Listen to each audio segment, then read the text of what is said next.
eviction হব ইলেকশনেৰ পিছত BJP সৰকাৰ হব এভিকশন চলিব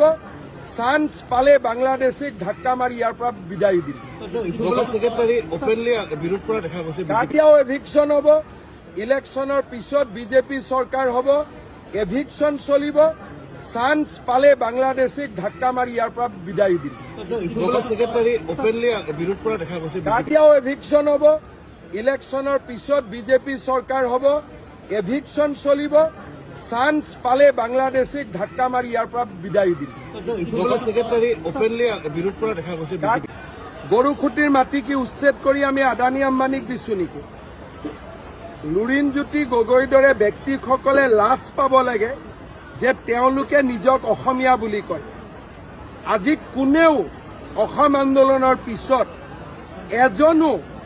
সন্দেহযুক্ত লোকৰ এটা ঘৰো ভাঙিব পৰা নাছিল মই 1,29,000 বিঘা মাটি সন্দেহযুক্ত লোকৰ পৰা মুক্ত কৰি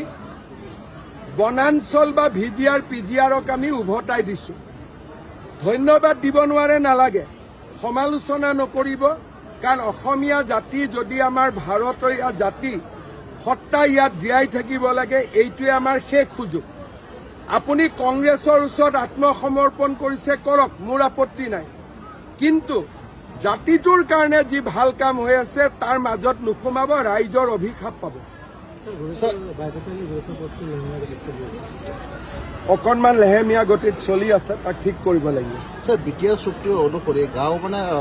কৰ্তন কৰা হোৱা নাই কিন্তু অন্তৰ্ভুক্তি হ'ল এই ক্ষেত্ৰত আপুনি কি চক